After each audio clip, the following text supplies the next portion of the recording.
আসসালামু আলাইকুম ওয়া রাহমাতুল্লাহি ওয়া বারাকাতুহু। প্রিয় দিনী ভাই বোনেরা, আজকের এই ভিডিওতে শবে বরাতের সকল আমল সম্পর্কে আলোচনা করব ইনশাআল্লাহ। শবে বরাতকে কেন্দ্র করে যে আমলগুলো করতে হয়, আসুন আমরা শুরু থেকে শেষ পর্যন্ত জেনে নেই। শবে বরাতের সকল নামাজ, এক নম্বরে হচ্ছে নফল নামাজ আদায় করতে হবে, তাহাজ্জুদের নামাজ আদায় করতে হবে, এরপরে হাজতের নামাজ। এই নামাজের নিয়ত এবং নামাজ কিভাবে পড়তে হয় এর বিস্তারিত আলোচনা আজকের ভিডিওতে করব। দ্বিতীয় নম্বর, শবে বরাতের রোজা কবে ও কয়টি? আইয়ামে বীজের রোজা কবে? শবে বরাতের দিনে ও রাতের দোয়া। শবে বরাতের রাতে মাগরিব থেকে এশা পর্যন্ত সকল আমল সম্পর্কে বিস্তারিত আলোচনা করব।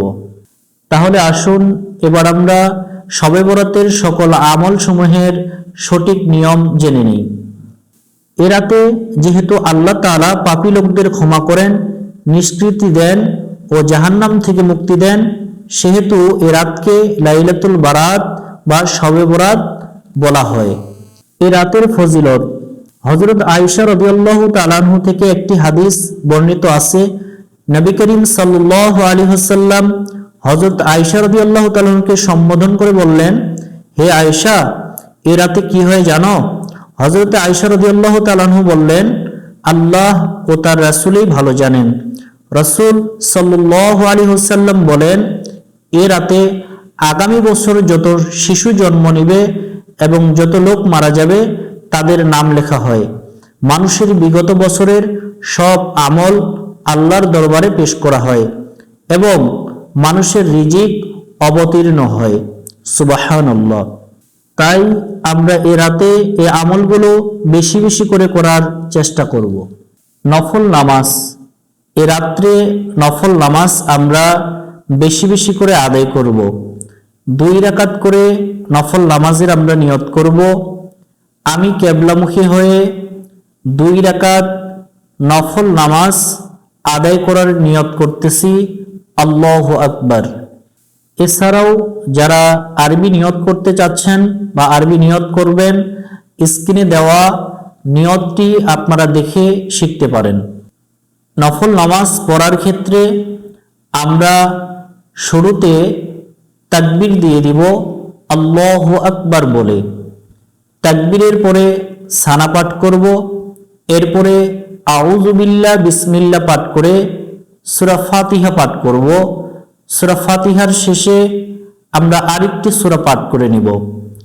আরেকটি সূরা যখন পাঠ করা শেষ হয়ে যাবে, এই নামাজগুলোর মতোই এরপরে আমরা রুকু করব, রুকু থেকে উঠে সিজদা করব, 1 রাকাতে 2 সিজদা করব। এইভাবে 2 রাকাত নামাজ আমরা সম্পূর্ণ করে ডানে বামে সালাম ফিরিয়ে নামাজ সম্পূর্ণ করে এইভাবে আমরা 2 রাকাত করে করে নামাজ যতদূর পারি আমরা পড়তে থাকব। সর্বনিম্ন 12 রাকাত নামাজ পড়ার চেষ্টা করব। দ্বিতীয় হচ্ছে তাহাজ্জুদ নামাজ। তাহাজ্জুদ নামাজ এটা হচ্ছে শেষ রাতের নামাজ। যেহেতু আল্লাহ তাআলা শেষ রাত্রে প্রথম আসমানে এসে বান্দাকে ডাকতে থাকে, কার কি প্রয়োজন আমার কাছে চাও, আমি তোমাদের চাওয়া পূরণ করব। কে অভাবে আছো, আমার কাছে রিজিক চাও, আমি তোমাদের রিজিকের ব্যবস্থা করে দেব। কে অসুস্থতায় আছো, আমার কাছে সুস্থতা চাও, আমি তোমাদের সুস্থতা দান করব। কে কোন সমস্যায় আছে, আল্লাহ তাআলা সবার নেক সমস্যাগুলো সমাধান করেন। এই জন্য আমরা তাহাজ্জুদের নামাজ শেষ রাত্রে আদায় করব। তাহাজ্জুদের নামাজ আমরা সুন্নতের নিয়ত করে 2 রাকাত করে করে 4 রাকাত নামাজ আদায় করার পরে আমরা হাত তুলে মোনাজাত করব। 3 নম্বর, হাজতের নামাজ। সালাতুল হাজতের নামাজ অন্যান্য নামাজের মতোই নফলের নিয়ত করে আমরা 2 রাকাত নামাজ অথবা 4 রাকাত নামাজ আদায় করব। এই নামাজ আদায় করার পরে আমাদের যে হাজত বা চাহিদা আছে, হালাল যত চাহিদা আছে, এই চাহিদাগুলো আল্লাহ তাআলার কাছে নামাজের পরে আমরা প্রার্থনা করব। আল্লাহ তাআলার কাছে সালাতুল হাজতের নামাজ আদায় করার পরে কোনো ব্যক্তি যদি নেক চাওয়া পাওয়াগুলো চায়, আল্লাহ তাআলা সালাতের মাধ্যমে সাহায্য প্রার্থনা করলে চাইলে তার চাওয়াকে পূরণ করে দিয়ে দেয়। শবে বরাতের রোজা কবে ও কয়টি? শবে বরাতের রোজা আইয়ামে বীজের রোজা 13, 14 এবং 15 আরবি তারিখের 13, 14, 15 তারিখে যে রোজা রাখা হয় এই রোজাকে আইয়ামে বীজের রোজা বলা হয়। তো আমরা শবে বরাতকে কেন্দ্র করে আইয়ামে বীজের এই 3টি রোজা দেওয়ার চেষ্টা করব। ফেব্রুয়ারি মাসের 13, 14, 15 এই 3 দিন আমরা রোজা দিব।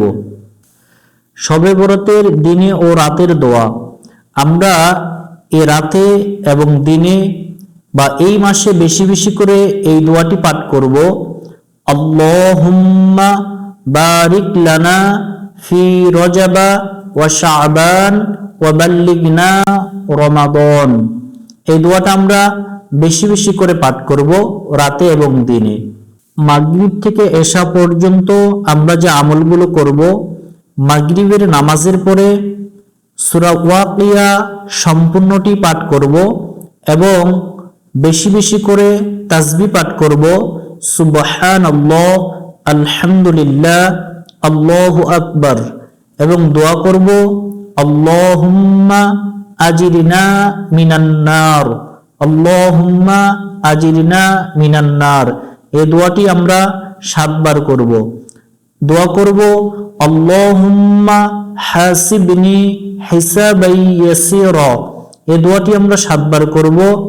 এর সাথে সূরা হাশরের শেষ 3 আয়াত মাগরিবের নামাজের পরে এশার আগে আমরা তেলাওয়াত করার চেষ্টা করব ইনশাআল্লাহ।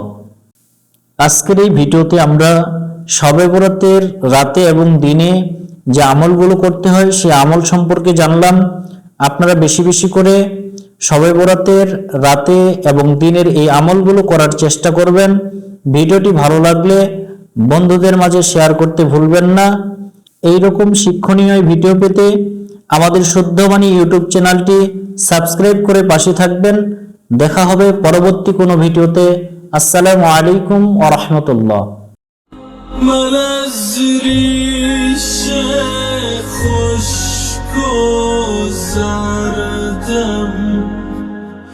خودم را بی تو گم کردم.